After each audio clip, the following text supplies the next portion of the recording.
2025년부터는 불법 주정차 단속으로 과태료가 최대 10만 원 오릅니다. 어린이 안전구역은 잠깐 잘못하면 20만 원이 나갈 수도 있습니다. 오늘 영상 내용을 모르시면 과태료를 더 많이 낼 수도 있겠습니다. 특히 고령 운전자분들은 이번 변화를 꼭 숙지해야 합니다. 면허 갱신이 안 되면 운전면허가 취소될 수도 있기 때문입니다. 그 외에 다양한 항목이 포함되어 있으니 끝까지 집중해서 시청해주세요. 영상 시청 전에 구독, 좋아요, 알림 설정 눌러주시고 궁금한 점은 댓글로 남겨주세요. 먼저 불법 주정차 규정과 과태료 인상에 대해 알아보겠습니다. 주차 공간 부족으로 인해 불법 주정차를 하는 경우가 많지만 2025년부터는 단속 기준이 더욱 엄격해지고 과태료도 대폭 인상될 예정입니다. 지금까지는 일반 도로에서 불법 주정차를 하더라도 4만 원에서 8만 원 정도의 과태료가 부과되었습니다. 하지만 2025년부터는 일반 도로에서의 불법 주정차 과태료가 5만 원에서 최대 10만 원까지 인상됩니다.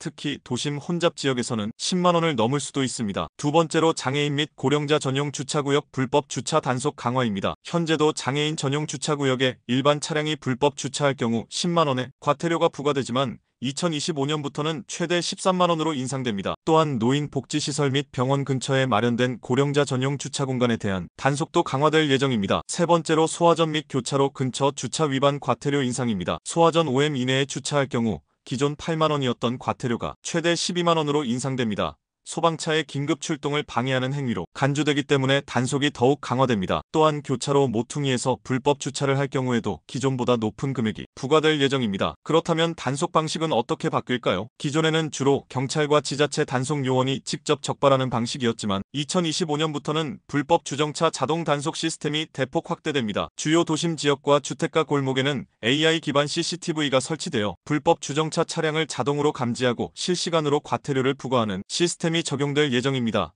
또한 일부 지역에서는 주민신고가 접수되면 즉시 과태료가 부과되는 원스트라이크 아웃 제도가 도입됩니다. 특히 어린이 노인 보호구역 내 불법 주정차 단속이 더욱 강화됩니다. 기존에는 보호구역 내 불법 주정차 시 8만 원의 과태료가 부과되었지만 2025년부터는 최대 12만 원까지 인상됩니다.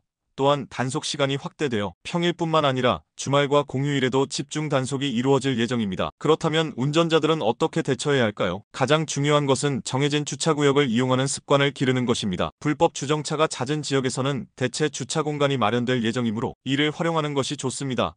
또한 스마트폰 앱을 통해 실시간 주차 정보를 확인하는 것도 불법 주정차를 방지하는 좋은 방법입니다. 만약 부득이하게 주차할 공간이 부족한 경우 거주자 우선 주차제나 공유 주차장을 이용하는 것도 좋은 방법입니다.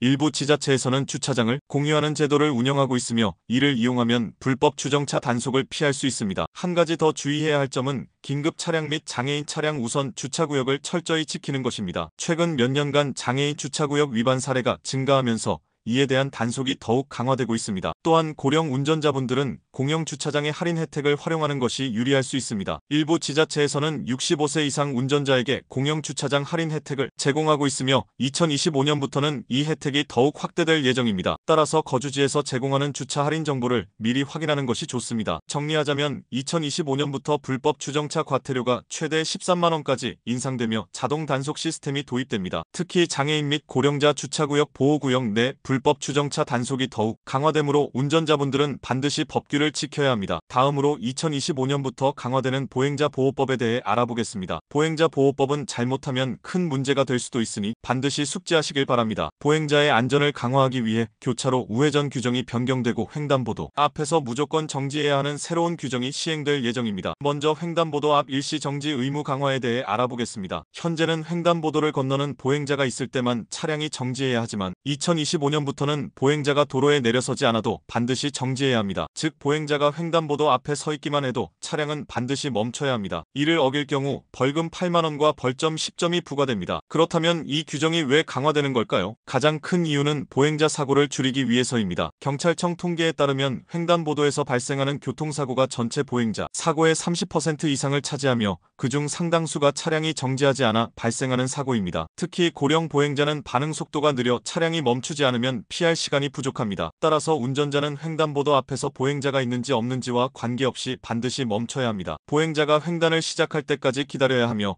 보행자의 이동이 완전히 끝난 후에 출발해야 합니다. 만약 이를 위반하면 과태료뿐만 아니라 벌점까지 부과될 수 있으므로 반드시 주의해야 합니다. 다음으로 교차로 우회전 규정 변경에 대해 알아보겠습니다. 기존에는 차량이 우회전할 때 신호와 관계없이 보행자만 없으면 그대로 진행할 수 있었습니다. 하지만 2025년부터는 신호등이 빨간불이면 무조건 정지해야 합니다. 보행자가 없더라도 반드시 멈춰야 하며 이를 어길 경우 최대 12만 원의 벌금이 부과될 수 있습니다. 특히 어린이 보호구역과 노인 보호구역에서는 더욱 엄격한 단속이 이루어질 예정입니다. 기존에는 이러한 보호구역에서의 우회전 시 속도를 줄이는 것만으로도 단속을 피할 수 있었지만 앞으로는 신호가 빨간불이면 반드시 정지해야 합니다. 따라서 우회전할 때는 반드시 신호를 확인하고 천천히 진행하는 습관을 들이는 것이 필요합니다. 잘못하면 65세 이상 운전자분들은 면허가 취소가 될 수도 있습니다. 그래서 꼭 숙지해야 할 중요한 변화가 있습니다. 갱신 주기가 단축되고 새로운 검사가 추가되면서 됐기 때문입니다. 기존에는 만 65세 이상 운전자의 면허 갱신 주기가 10년이었습니다. 하지만 2025년부터는 65세 이상 운전자는 5년마다 갱신해야 합니다. 또한 75세 이상 운전자는 3년마다 갱신해야 하며 인지능력 검사도 필수로 받아야 합니다. 그렇다면 왜 이런 변화가 생기는 걸까요? 최근 고령 운전자의 교통사고율이 지속적으로 증가하고 있기 때문입니다. 경찰청 통계에 따르면 70세 이상 운전자의 사고 발생률은 매년 증가하고 있으며 특히 신호 위반과 보행자 충돌 사고가 많아지고 있습니다. 이에 따라 정부는 고령 운전자의 인지능력과 운전 능력을 주기적으로 평가하는 것이 필요하다고 판단하여 갱신 주기를 단축한 것입니다. 만약 검사에서 부적합 판정을 받으면 어떻게 될까요? 이 경우 면허 갱신이 불가능할 수 있으며 추가적인 재검사를 받아야 합니다. 일부 운전자는 재검사를 통과할 수 있도록 추가적인 교육을 이수해야 할 수도 있습니다. 하지만 반복적으로 검사를 통과하지 못할 경우 최종적으로 면허가 취소될 가능성이 큽니다. 고령 운전자분들은 운전 능력을 유지하기 위해 정기적인 건강검진을 받는 것이 좋습니다. 시력과 반응 속도를 체크하고 규칙적으로 운동하는 것이 운전 능력을 유지하는 데 도움이 됩니다. 또한 면허를 유지하는 것이 부담스러운 경우 면허 반납 제도를 고려해 볼 수도 있습니다. 최근 운전면허를 반납하는 고령 운전자가 증가하고 있습니다. 정부는 고령 운전자 면허 반납을 장려하기 위해 다양한 혜택을 제공하고 있습니다. 일부 지자체에서는 면허를 반납한 운전자에게 대중교통 이용권이나 택시 이용 바우처를 제공하고 있습니다. 운전을 계속할지 아니면 면허를 반납할지는 본인의 건강 상태와 운전 능력을 고려하여 신중하게 결정해야 합니다. 운전이 부담스럽거나 사고 위험이 높다고 느껴진다면 면허 반납 후 대중교통을 이용하는 것도 좋은 선택이 될 수 있습니다. 다음은 장롱면허 갱신 기준에 대해 알아보겠습니다. 오랫동안 운전을 하지 않았던 분들에게는 중요한 소식입니다. 면허 갱신이 더욱 까다로워지고 추가적인 조건이 붙을 예정이기 때문입니다. 기존에는 면허 소지 여부만으로 갱신이 가능했지만 이제는 실제 운전 경험을 입증해야 하는 조건이 추가됩니다.